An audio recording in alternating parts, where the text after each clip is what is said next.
Ruth Manji to 3:30, so I'm going to recommend that we go to the item on the agenda, item number 18, which is Christchurch City Holdings Limited Development Christchurch Limited Progress Report.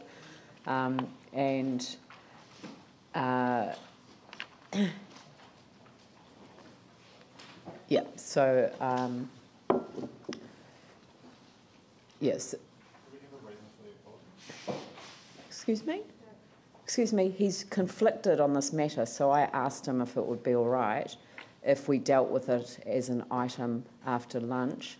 So that was the reason for it, but I think it's inappropriate to ask why a councillor has given an apology. The fact that they've given an apology is acceptable, and I also think that I did indicate that there was a conflict of interest on him in this matter, so I actually asked him not to be available for this part of the meeting.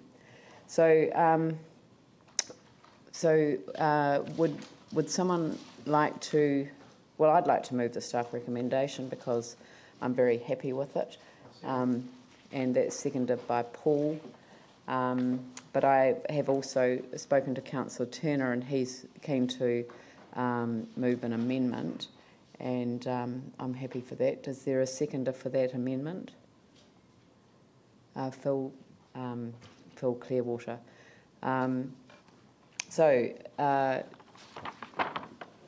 just. Well, should we deal with the amendment, because then that just gets that cleared out of the way. So I'll put that amendment. In terms of CCHL directors, should we also stand back from this? I'm not sure. It's entirely up to directors. Would you prefer to sit back from it? I'd be interested in just the advice. I mean, it is just a progress report, but it's up to councillors whether they feel. And I know that Ian Thompson's advice is always, if in doubt, sit it out. So. I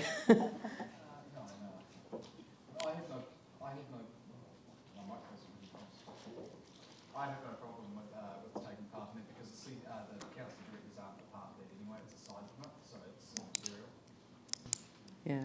But it is providing advice to CCHL. So, I mean, look, yeah, it's probably better. Just sit back from the table and we'll put the resolution. If I can just speak to it? Yep, just briefly. Yep. Just very briefly, we received advice when we were talking about the DA development Christchurch, that for good governance reasons and to avoid political interference, we shouldn't have a councillor on the board or as a director of Development Christchurch.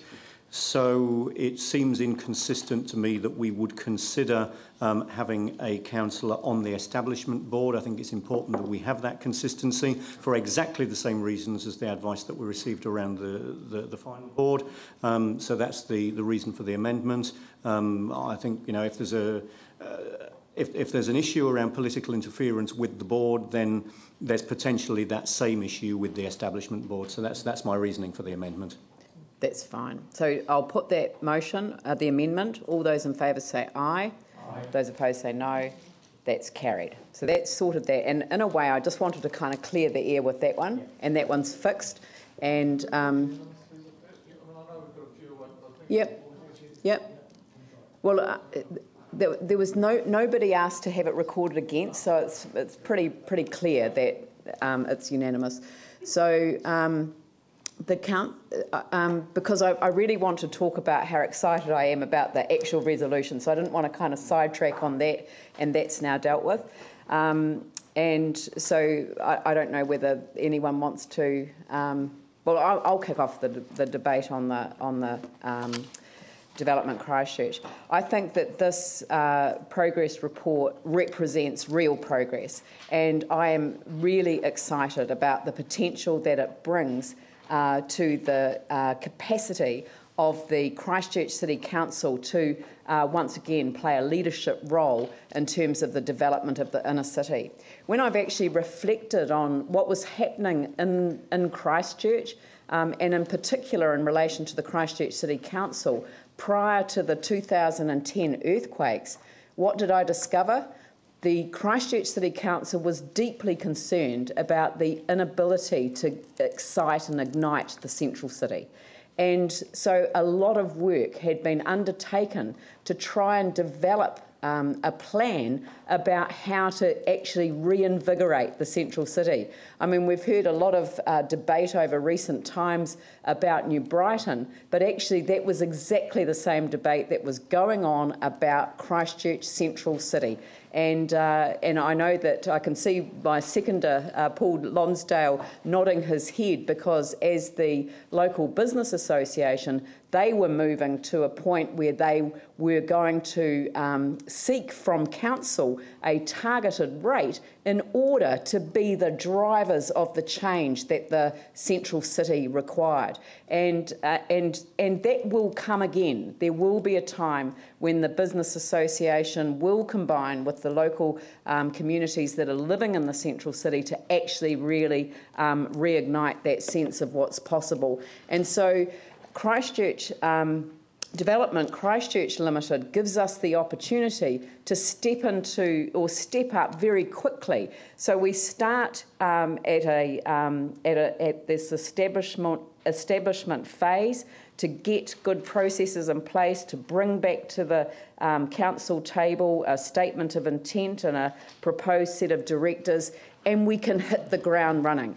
We start small, but it's scalable very quickly. And if you think about the transition that we're in at the moment and the fact that we're getting closer and closer to April next year, and we look at the anchor projects that the Crown has an interest in, we look at the anchor projects that we have an interest in, it's actually the gaps in between that excite me and make me feel like there is so much more that a development authority like Development Christchurch Limited can do in order to regenerate and reignite and excite our central city again.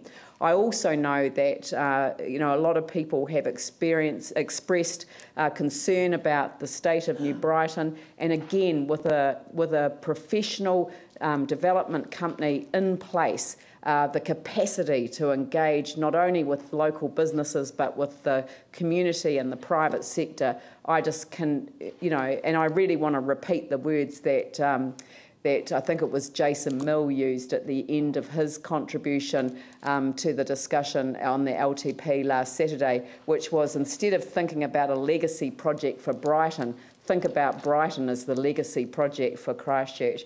So, and there'll be more than one legacy that will come from these earthquakes that we've experienced, and I think Development Christchurch Limited will be the driving force of much of that work. So I'm really excited to receive this report. We're cooking on gas. It is moving as fast as it possibly can, and I'm really pleased that we are going to be able to establish this in the very near future.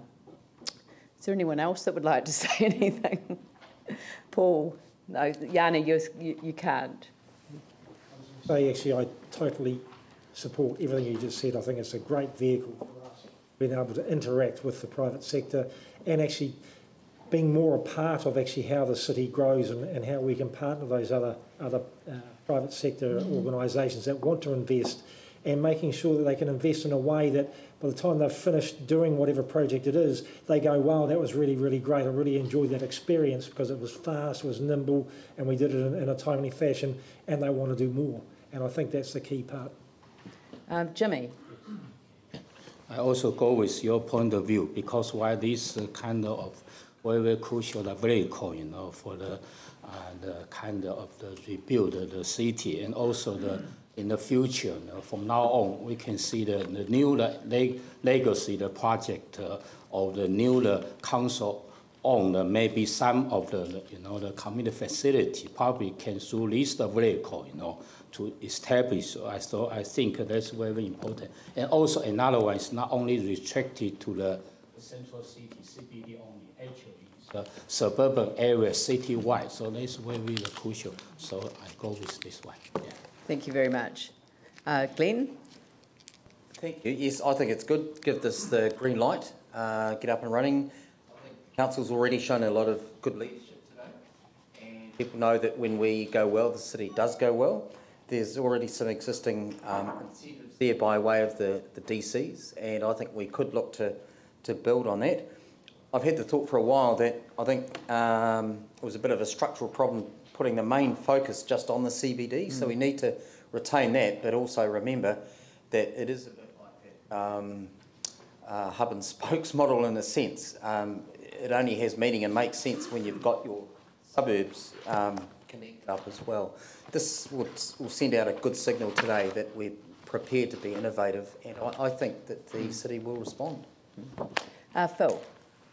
I'm very supportive of it too. I think the amendment particularly just focuses us on what sort of really the original, not in terms of reference, but lists of steps that we ensure so that we ensure best accountability. And I note in the report too that, and clearly there's an intention that they will advise council about the financials involved and reporting back on that. Yeah, Andrew. You know, I welcome the speed that this is progressing at, no question about that. I mean, the comments I've made in the past about the need for this entity to be involved in suburban work as well as central city work is also well noted. I note in the report that there are 2 different groups have been engaged already to assist CCHL to do this work, and whilst that would appear to potentially be outside of 12.2 in our own resolution, it obviously indicates that things are happening at pace.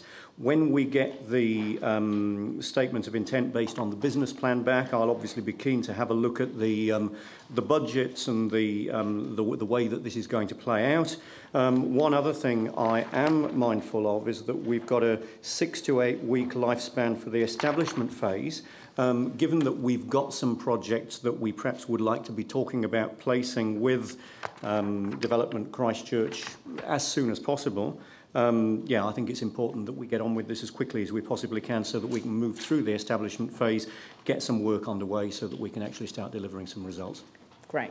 All right, I'll put the motion. All those in favour say aye. Those opposed say no. That's carried. Thank you. Now, we'll go back to item 11.